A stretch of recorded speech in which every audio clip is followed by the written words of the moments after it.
Quelques jours après leur dernière exploration terrifiante dans les entrailles de la maison abandonnée, Valmont-sur-Rivière semble avoir retrouvé une apparence de calme trompeur, une quiétude de surface qui masque à peine les courants souterrains de l'inquiétude. Les rues pavées, bordées de maisons aux façades blanchies à la chaux et de jardinières fanées par l'automne précoce, bruisent d'une vie quotidienne feinte, les enfants jouent encore au ballon dans les cours, les commerçants balaient leurs trottoirs avec une application exagérée, et les cloches de l'église sonnent les heures comme un métronome imperturbable.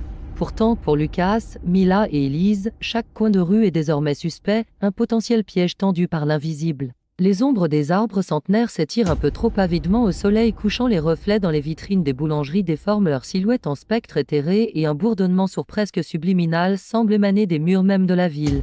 Ils parlent peu de leur découverte, la porte métallique, les murmures déformés de Noah, les symboles qui scintillent comme les yeux dans l'obscurité, conscients que toute mention à voix haute pourrait provoquer une panique contagieuse autour d'eux, alertant les adultes qui veillent déjà avec une vigilance accrue. Les conversations se limitent à des échanges codés, des regards complices jetés par-dessus les épaules, et des notes griffonnées dans un carnet que Mila garde précieusement dans son sac à dos. On ne peut pas en parler à personne, répète Lucas lors de leur rare conciliabule, sa voix basse et tendue, comme s'il craignait que les murs eux-mêmes n'écoutent. Élise, hantée par ses visions et ce lien croissant avec l'écho, hoche la tête en silence, ses doigts triturant nerveusement la balise métallique qu'elle porte désormais en pendentif improvisé.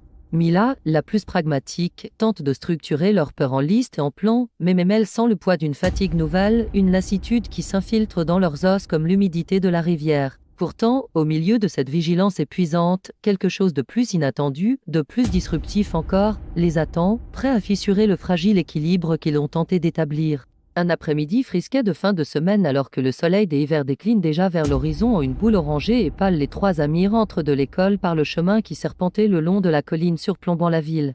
Leurs cartables ballottent contre leurs flancs, alourdis par des devoirs qu'ils n'ont pas le cœur d'ouvrir, et leur souffle forme de petits nuages blancs dans l'air piquant. La conversation roule sur des banalités. Un professeur abs, une dispute au réfectoire pour masquer l'angoisse qui les ronge, mais leurs pas sont lourds, leurs regards scrutant instinctivement les environs. C'est alors qu'ils aperçoivent une adolescente assise seule sur un banc moussu près de l'ancien laboratoire abandonné, ce bâtiment délabré aux murs de briques effritées et aux fenêtres barricadées de planches disjointes, vestiges silencieux des expériences de 1987 que le père de Lucas avait évoquées. Le laboratoire se dresse comme une ruine industrielle, envahie par les ronces et les herbes folles, son entrée principale scellée par une chaîne rouillée qui grince au vent. L'adolescente, d'une quinzaine d'années peut-être, est immobile, ses cheveux noirs et lisses balayés par une brise capricieuse qui semble ne toucher qu'elle, comme si l'air conspirait à souligner sa présence. Elle porte un manteau usé aux coutures effilochées, trop grand pour sa silhouette fine, et ses mains sont croisées sur ses genoux, paumes vers le haut, dans une posture presque rituelle.